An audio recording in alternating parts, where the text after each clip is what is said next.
Bueno, vamos a tener hoy nuestra predicación, nuestra tercera predicación de la serie que llamamos las 5 solas. Ya el pastor Cristian hace 15 días nos predicó sobre la sola escritura, la Biblia, nuestra única autoridad. Y el pastor Diego hace 8 días nos habló de lo que es la fe, salvos por medio de la fe. Y hoy hablamos algo sobre la gracia del Señor, la salvación solo por los méritos de Cristo. Entonces vamos de una vez a la palabra del Señor en Efesios capítulo 2 y vamos a leer del versículo 1 hasta el 10.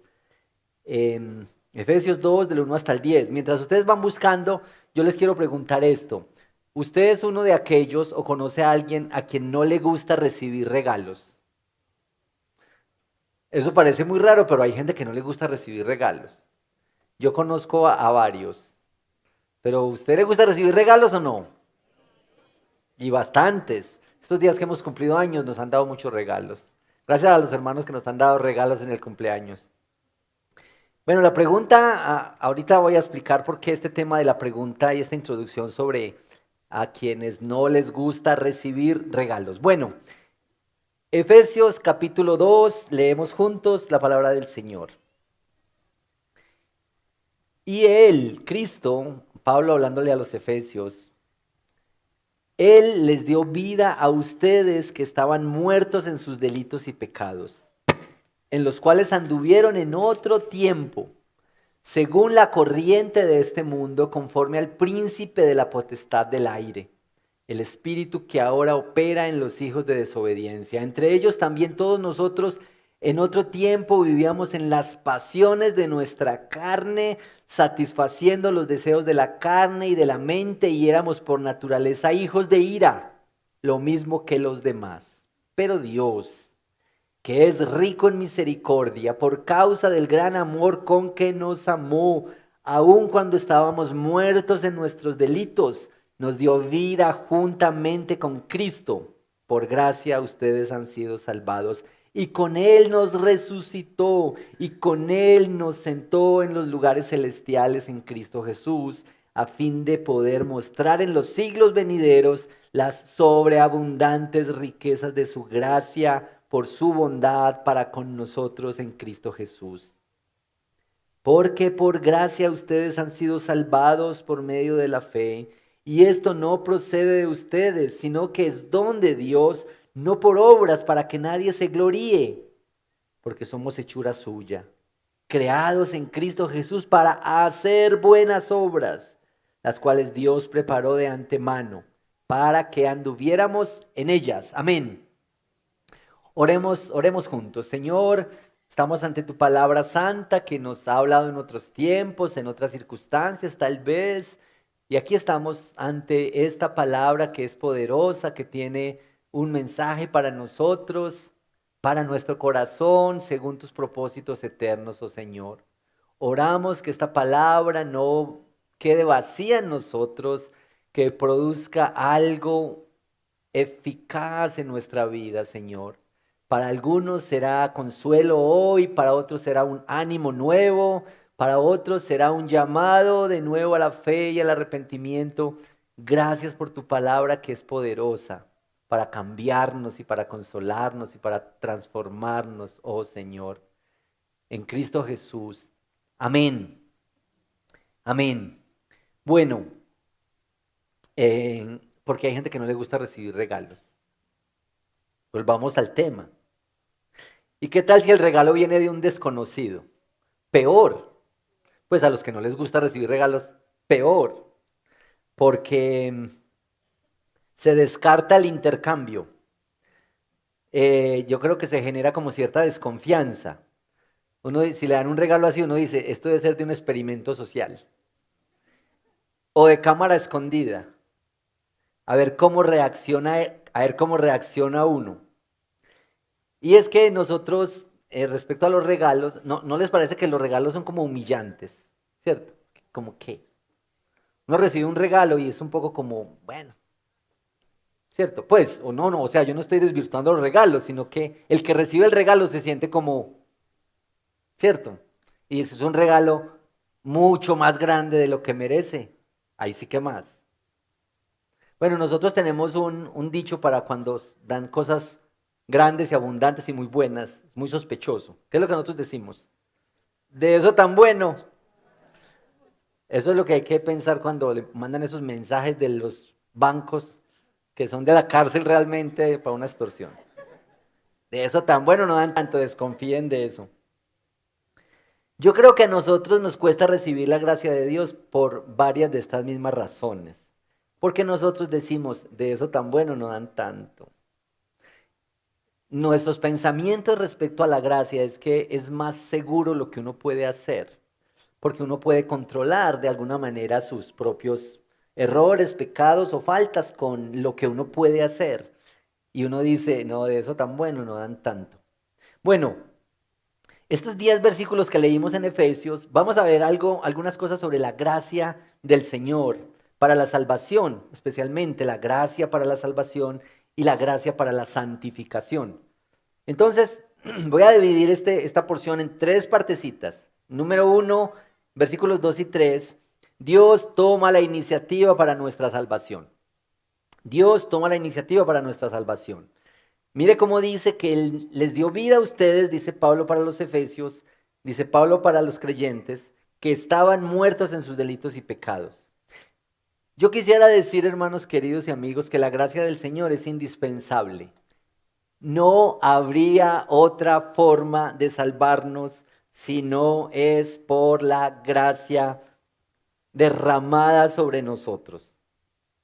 Porque, díganme ustedes, ¿qué puede hacer un muerto? Les dio vida a ustedes que estaban muertos. Pues los muertos, ustedes saben que los muertos no pueden hacer nada, ¿cierto? Los muertos no pueden responder, los muertos no pueden actuar, no pueden hacer nada. Es indispensable. La paga del pecado es muerte. Ustedes saben lo que dice Romanos 6:23. La paga del pecado es muerte. El hombre por naturaleza, el hombre caído está muerto y no puede responder naturalmente a la salvación. Los incrédulos son responsables por su pecado y salvos por la obra de Dios. Oremos que Dios rescate a las personas y que se arrepientan, pero el Señor es el que toma la iniciativa en la salvación. Hay abundante material en la Biblia para afirmar esto. Solamente voy a mencionar estas 4 citas para los que toman nota y los que luego miran este video por YouTube. En Hechos capítulo 16 hay una historia de Lidia. Y dice claramente que Lidia respondió al mensaje de la predicación de los apóstoles porque el Señor tocó su corazón y lo preparó para que ella respondiera al mensaje y a la predicación.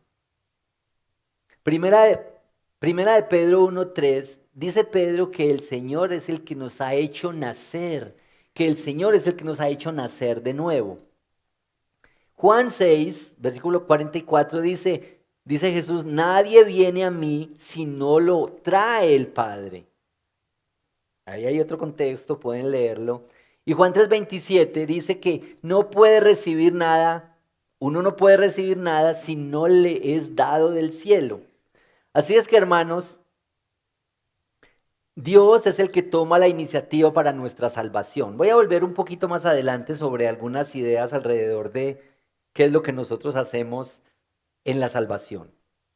La segunda cosa, en los versículos siguientes, yo quisiera destacar esta idea de que nosotros hemos muerto en Adán, pero resucitamos en Cristo, así como dice Romanos también. Por la transgresión de uno reinó la muerte, cuanto más por la obediencia de uno seremos llamados justos. Miren el versículo 4, por favor, esta alusión a la misericordia, la misericordia. Dios que es rico en misericordia por causa del gran amor con que nos amó, aun cuando estábamos muertos en nuestros delitos, nos dio vida juntamente con Cristo. Por gracia ustedes han sido salvados y con Él nos resucitó y con Él nos sentó en los lugares celestiales en Cristo, a fin de poder mostrar en los siglos venideros las sobreabundantes riquezas de su gracia, por su bondad para nosotros en Cristo Jesús. La misericordia. ¿Qué cosa extraordinaria es la misericordia? No recibir lo que uno merece.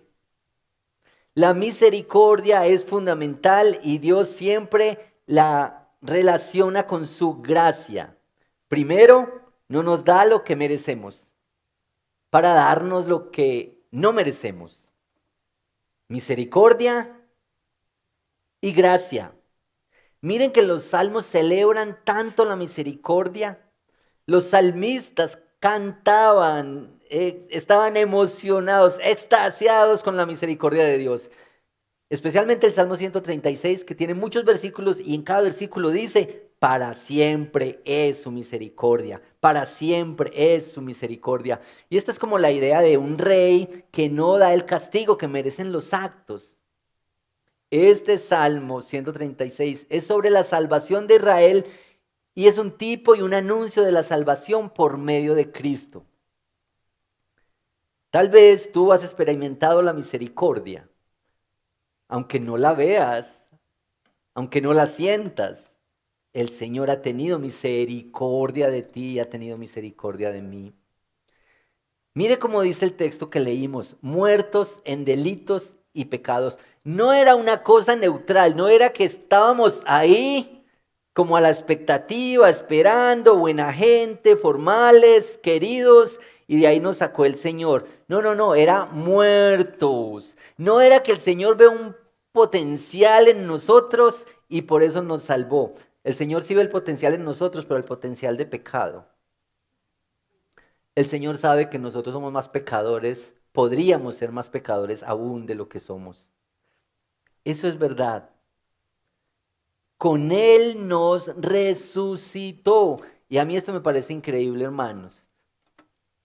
Pero deberíamos sumarnos en nuestra fe y creer en esto. Que cuando Cristo resucitó de la tumba, tú y yo estábamos resucitando con Él. Esto es lo que dice aquí. Nos resucitó con Él y nos dio vida con Él. También me gusta esta cita de Owen, que lo hemos mencionado acá, un puritano, John Owen, que escribió un texto que se llama La muerte de la muerte en la muerte de Cristo, que cuando Cristo murió, mató la muerte. ¿No les parece esto? Cuando Cristo murió y resucitó, mató la muerte.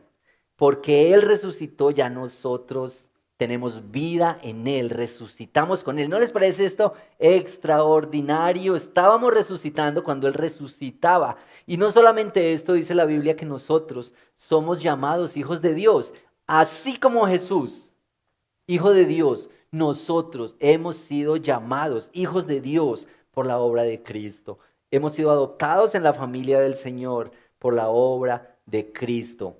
Esto es bastante importante. Y la razón para esto es la gracia. No hay otra razón. No es méritos, no es que se vio algo bonito, es la gracia del Señor. La tercera cosa, porque me quiero detener un poco más en unas aplicaciones de este texto, es esta expresión que la gracia sobreabundó, así como dice Romanos también, donde abundó el pecado, fue mayor su amor.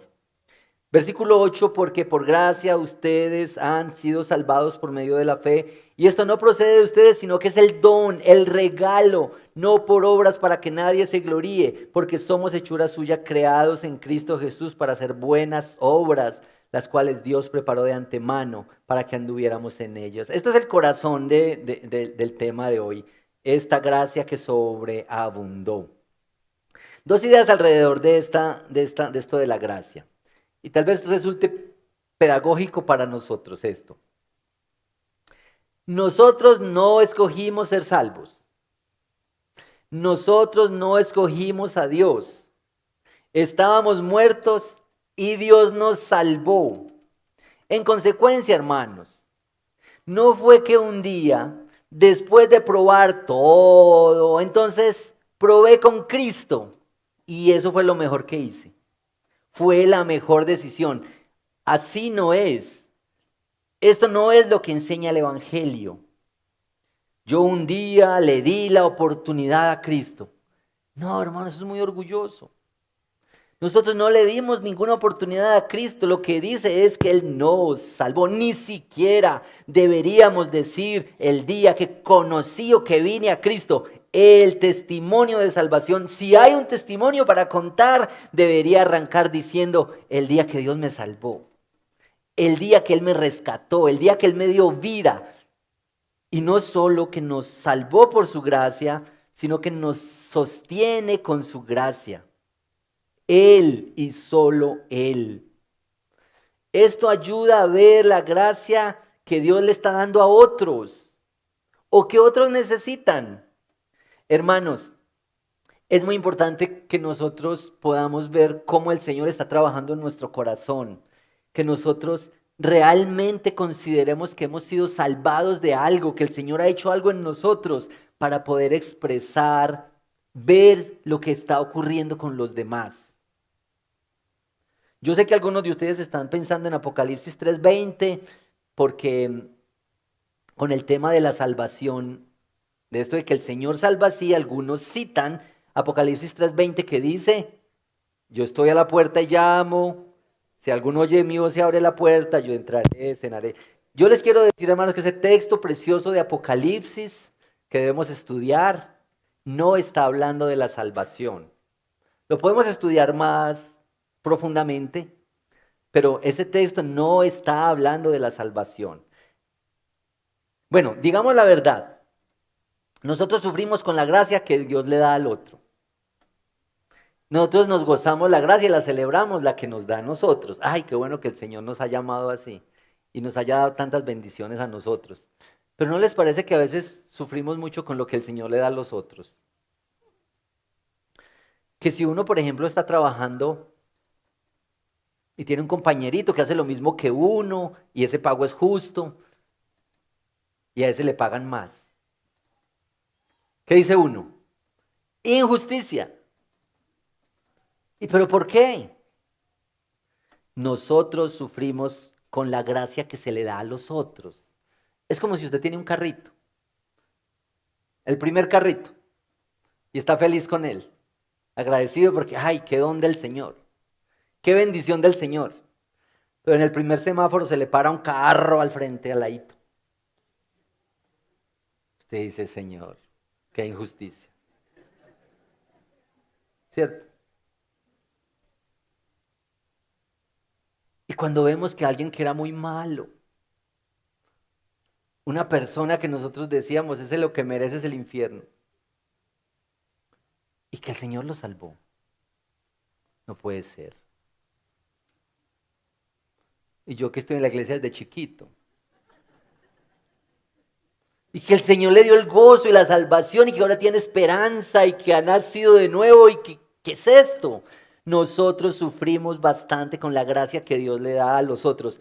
Mire que el Señor hasta lo puso en una parábola, en Mateo 20, la parábola de los labradores que el Señor llamó a distintas horas. Y al primero lo contrató a las 8 de la mañana y le dijo: le voy a pagar por este día. Y después fue contratando otros. Uno al mediodía y el último a las 5 de la tarde. Y este señor empieza a pagarles y empieza a pagarle primero al que llegó a las 5. Y le paga lo mismo que le prometió al que llegó a las 8. Entonces este señor que llegó a las 8 dice: injusticia. Y el amo le dice: pero ¿qué te pasa? Esa es mi plata. Yo hago lo que quiera con mi plata. Esto lo que revela es el corazón nuestro. Esto lo que revela es nuestra idea de justicia basada en los méritos nuestros. Esto mismo pasó con Jonás. Jonás no quería predicar. Jonás no quería predicarle a los enemigos de su pueblo, porque Jonás decía: ellos se van a arrepentir. Claro.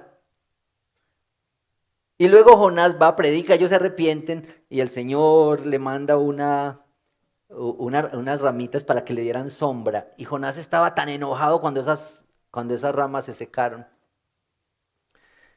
Es que hay muchas maneras en que se refleja nuestro egoísmo y nuestra idea limitada de justicia. Nosotros, al hablar de la gracia, siempre debemos recordar esto.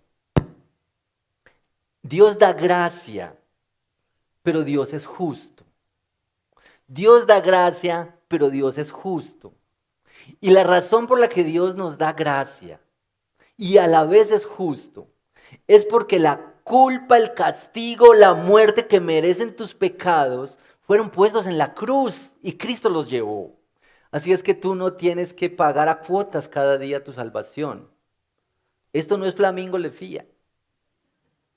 La salvación está segura y completa por la obra de Cristo. Y hermanos, por favor, la salvación no fue barata. La salvación no fue gratis, solo que otro la pagó. Y nosotros deberíamos celebrar cada día la gracia del Señor, la obra del Señor en nuestro favor. Mediante la fe, dice este texto, no es por la fe que tenías, como nos explicó el pastor Diego hace 8 días. El que salva es Cristo y la fe es un medio. No es porque Él vio una cosa en nosotros y por eso nos salvó. No, es que Cristo nos salva y el medio es la fe. De hecho, nosotros decimos a menudo que la fe y el arrepentimiento son dones de Dios. Otra cosa muy importante en este texto es para que nadie se gloríe. Las personas se enorgullecen de las buenas decisiones que han tomado por Cristo. El problema de gloriarse, cuando se trata de gloriarse, el asunto es que no somos capaces de extender la misericordia a los demás o la gracia que el Señor nos ha dado. No somos capaces de extenderla hacia los demás porque decimos, ellos no han tomado las decisiones que yo he tomado. No han tomado los caminos que yo he tomado. Así es que si admitimos que estábamos muertos, que no podíamos hacer nada y que aún así el Señor nos salvó, nos amó, nos trajo, cuando mires al peor de los pecadores, que a veces está muy cerquita de uno,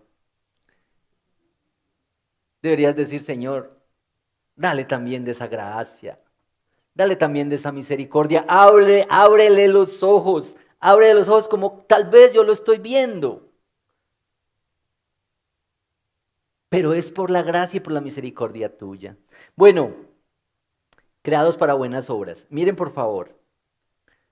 Yo sé que algunos que critican la teología de la gracia y la salvación por gracia, algunos injustamente dicen, eso es una alcahuetería. ¿Has escuchado? No, es que los que predican la gracia, eso es una alcahuetería. Mire aquí cómo lo explica Pablo de bien para los efesios y para nosotros. Creados en Cristo Jesús, versículo 10, hechura suya, creados en Cristo Jesús para hacer buenas obras, las cuales Dios preparó de antemano para que anduviéramos en ellas. Hermanos queridos, los hijos de Dios, hemos de hacer buenas obras, muchas, generosas, de todo tipo, pero no para salvarnos, hermanos, sino debido a que Él nos salvó. Mira el texto que hemos leído en las oraciones hoy. Tito capítulo 2. Quiero leer un poquito acá lo que está pasando con Tito y cómo Pablo le explica esto a Tito. En el capítulo 2, Pablo dice acerca de enseñar la buena doctrina. Enseña lo que está de acuerdo con la sana doctrina. Y hay una lista larga de cosas que deberían hacer los ancianos, los siervos, cosas del comportamiento. Dice acorde a la doctrina, cosas de la conducta, de la prudencia, del decoro, de las buenas obras, del buen testimonio en el servicio. Y dice que adornan, todas estas cosas adornan la doctrina. Un listado largo de cosas para hacer, para vivir, para comportarse, jóvenes, mujeres, esposas, empleados, trabajadores. Pero versículo 11 dice, porque la gracia de Dios se ha manifestado. Ahí está. Es decir, todas estas cosas que son llamados en nuestra vida son respuestas a la gracia que el Señor ha derramado sobre nosotros. La gracia de Dios se ha manifestado. Y parte de esto es que quienes hemos experimentado la gracia, hemos de apartarnos del pecado. Y hemos de tomar las decisiones para apartarnos del pecado. Pablo lo dice así, ¿qué pues diremos? Romanos, perseveraremos en el pecado para que la gracia abunde. De ninguna manera, ni se les ocurra. Hermanos queridos, la gracia que salva es la gracia que santifica. Nadie puede decir que ha sido salvo por gracia si Dios no está trabajando en su santificación. Y yo les digo, hermanos, nosotros hemos de tomar en serio nuestro problema con el pecado. No solamente los pecados escandalosos, también las cosas sutiles de nuestro corazón, también los pecados sociales como el orgullo. Todos nuestros pecados han de ser puestos ante la cruz como una respuesta en la obra de santificación que el Señor está haciendo. Sobre este tema de la santificación hemos estado leyendo un libro que se llama Santidad de Arthur W. Pink. Hermoso texto sobre el Dios que justifica, también es el Dios que santifica. Bueno, hoy cantamos una canción que se llama Sublime Gracia. ¿Cómo les pareció el Sublime Gracia? Esta es una canción muy antigua, de casi 300 años. Y gracias a los hermanos de la alabanza por haberla preparado hoy para nosotros. Esta canción fue escrita por un hombre inglés que se llamó John Newton.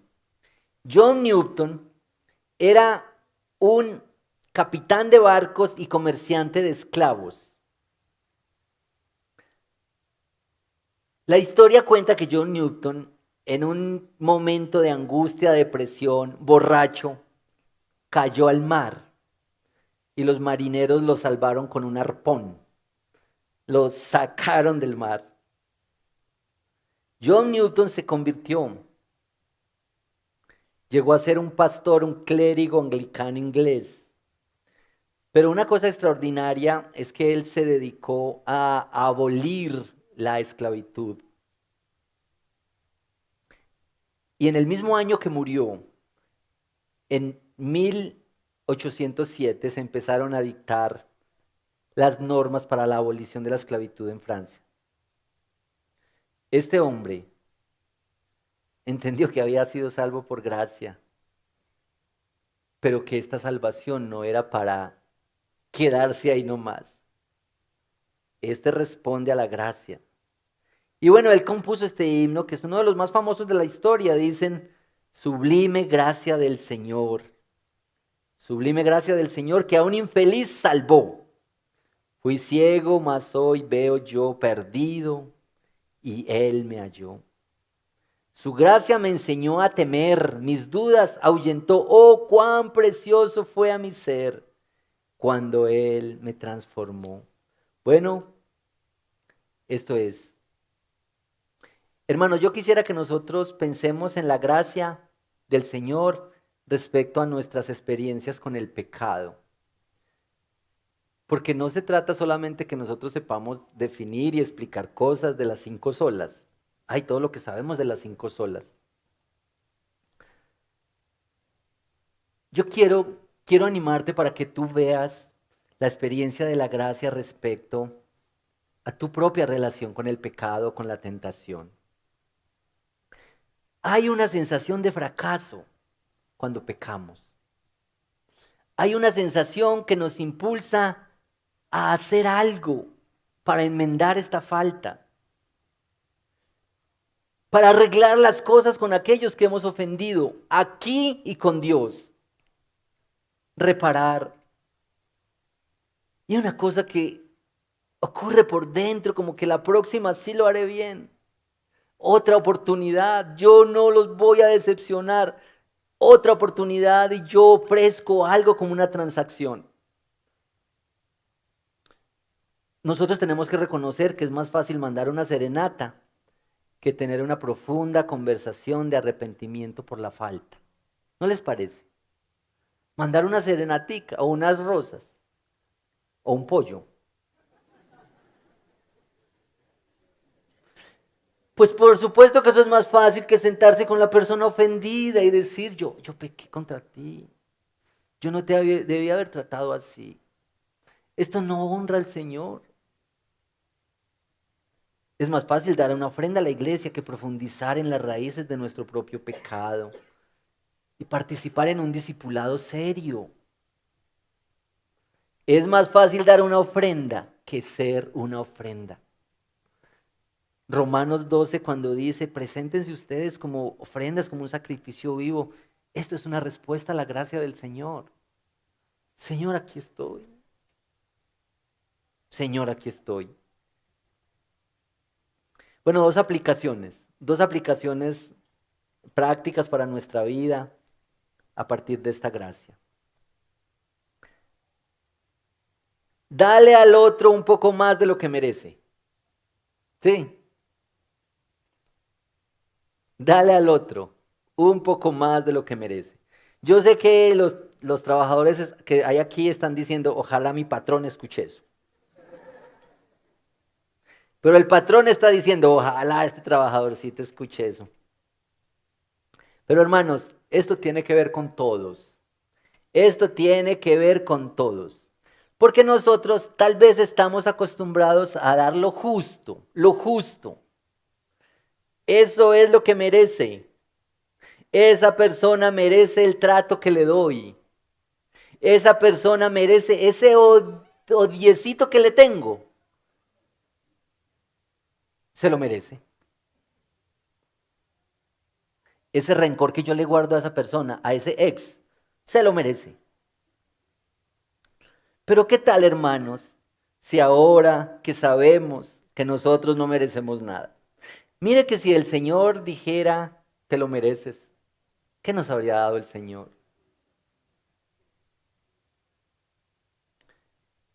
Hermanos, vivir sin la gracia es imposible. Si las personas que nos conocen más íntimamente en nuestra casa nos trataran como nosotros merecemos, tan solo en ese nivel estaríamos fritos. ¿Cuánto más esta gracia que nosotros hemos recibido de Dios? Pero yo lo que les quiero decir es esto. Recibir la gracia, eso es maravilloso y es hermoso, pero también hay que darla. También hay que responder en la gracia, con la gracia del Señor. ¿Cómo hacerlo? Darle al otro un poco más de lo que merece. Nosotros podríamos construir una cultura de gracia en la que participamos así. Pablo lo dijo, que yo creo que tiene sentido aquí, es que es una manera de vencer el mal con el bien. No seas vencido por lo malo, sino vence con el bien, el mal. Yo entiendo que tenemos varias objeciones para esto, porque nosotros decimos la disciplina, la disciplina. La persona tiene que aprender. Si le damos tanta gracia, ¿cómo aprende? Y también que hay un alto riesgo en dar más de lo que el otro merece.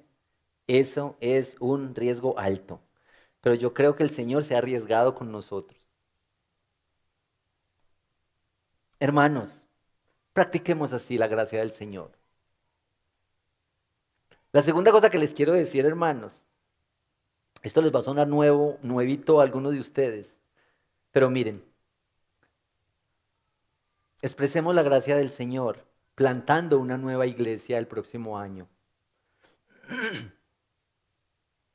Yo no sé ustedes, pero el Señor me ha bendecido tanto a mí en esta iglesia.